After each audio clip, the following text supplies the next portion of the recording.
રાજકોટ જિલ્લાના ધોરાજીના ડોક્ટરનો પુત્ર ડોક્ટર બની ઇન્ટર્નશીપ માટે અમદાવાદમાં રહેતા અને જે વિમાન ક્રેશ થયું તેને જ નેશમાં જમવા માટે મોડું થતાં નહોતા પહોંચી શક્યા અને જીવ બચ્યો। અમદાવાદથી લંડન તરફ જતું એર ઇન્ડિયાનું વિમાન ક્રેશ થયું અને દુર્ઘટના બની ત્યારે બીજે મેડિકલ હોસ્ટેલ બિલ્ડિંગ પર પડ્યું અને મોટી સંખ્યામાં જાનહાનિ સર્જાઈ। વિમાનમાં બેઠેલા એક વ્યક્તિને બાદ કરતા તમામ યાત્રિકોના મોત થયા। જે વિમાન ક્રેશ થતાં બીજે મેડિકલ હોસ્પિટલમાં મેસમાં જમવા બેઠેલા ડોક્ટરોને કામ કરતા ઘણા લોકોને ભારે ઈજાઓ પહોંચી અને તેમાં પણ ઘણાના મોત થયા। હું ડોક્ટર જીતેન્દ્ર ગોવાણી ધોરાજીમાં પ્રેક્ટિસ કરું છું અને મારો સન દેવ ગોવાણી તે બીજે મેડિકલ કોલેજમાં ઇન્ટર્નશીપ કરે છે। શું કહેશો, સ્થિતિ કેવી હતી તમારા સામે? શું સ્થિતિ વર્ણવી? ખૂબ ખરાબ પરિસ્થિતિ હતી ત્યાં। એ ખુદ વાત નહોતો કરી શકતો, બરાબર છે કે હવે વાત થઈ શકે એમ નથી। હું સેફ છું, હવે તમને ફોન ના કરતા હું ફ્રી થઈને તમને ફોન કરીશ। આજે ઘટના બની ત્યારે તમારો સન ક્યાં તો કઈ પરિસ્થિતિમાં તો તમને ક્યારે કઈ રીતે ખબર પડી? એને પહેલા જ મને 1:30 વાગ્યા 1:50 મને વિડીયો મોકલ્યો કે અમારી હોસ્પિટલની બહાર આગ લાગી છે। પછી 1:52 મને એવું કીધું કે પ્લેન ક્રેશ થયું છે। 1:57 મને એમ કીધું કે અમારી હોસ્ટેલ અને મેસ વચ્ચે પપ્પા પ્લેન ક્રેશ થયું છે। અને પછી મેં એમ કીધું તું મને કોલ કરજે ફ્રી થઈને। તો મને તરત કોલ આવ્યો કે પપ્પા હોસ્ટેલ અને મેસ વચ્ચેની એક્ઝેક્ટ મેસ ઉપર જ પ્લેન ક્રેશ થયું છે ને હવે હું ત્યાં જાઉં છું। હવે મારા ફોનની રાહ ન જોતા હું ત્યાં જાઉં છું। પણ જો એને પેશન્ટ ના હોત ગાયનેક વિભાગમાં ઓપીડીની રોજ 1 વાગે પૂરી થઈ જાય અને ત્યાંથી જતા 25 થી 30 મિનિટ થાય એને જતા, એટલે જ્યારે પ્લેન ક્રેશ થયું 1:38 કે 40 મિનિટે ત્યારે મારો સન 100% મેસમાં જમતો હોત।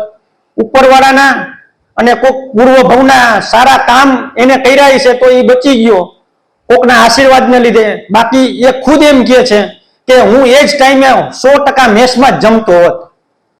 અને કહેવાય છે કે રામ રાખે તેને કોણ ચાખે। ધોરાજીના ડોક્ટર જીતેન્દ્રભાઈ ગોવાણીનો પુત્ર દેવ ગોવાણી ડોક્ટર બનીને અમદાવાદમાં ઇન્ટર્નશીપ માટે અમદાવાદમાં રહેતા અને આ બીજે મેડિકલ હોસ્ટેલમાં રહેતા રોજ સમયસર જમવા માટે બધા સાથે ભોજન કરતા, પણ દેવ ગોવાણી પોતાની ડ્યુટીમાં વ્યસ્ત હોય અને દર્દીઓનો ઘસારો જોવાથી મોડું થયું।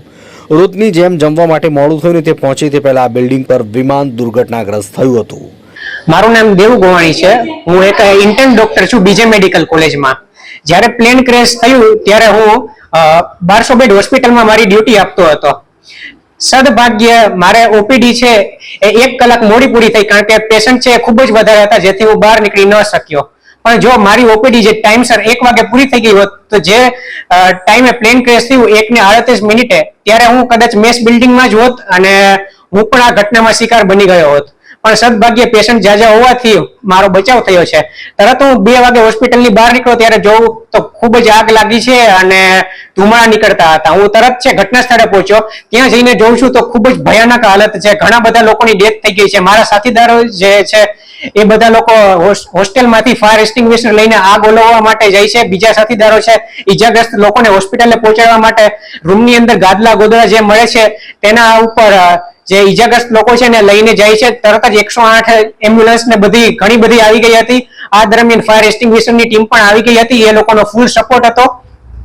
ત્યાં જઈને જોઉં છું તો પ્લેનની જે સવાર હતા તે બધા લોકોની ડેડ બોડી તો આખી કાળી પડી ગઈ હતી અને જે મારા સાથીદારો જે સ્ટુડન્ટ હતા ત્યાં એ લોકો ઈજાગ્રસ્ત થયા હતા, લોહી લુહાણ થઈ ગયા હતા। ટોટલ 30 જેટલા સ્ટુડન્ટ છે એમને ઈજા થઈ હતી જેમાંથી તરત જ જેમને હોસ્પિટલ ખસેડવામાં આવ્યા હતા। 15 થી 20 સ્ટુડન્ટ અત્યારે સ્ટેબલ હાલતમાં છે અને હોસ્પિટલમાંથી તેમને ડિસ્ચાર્જ કરવામાં આવ્યા છે।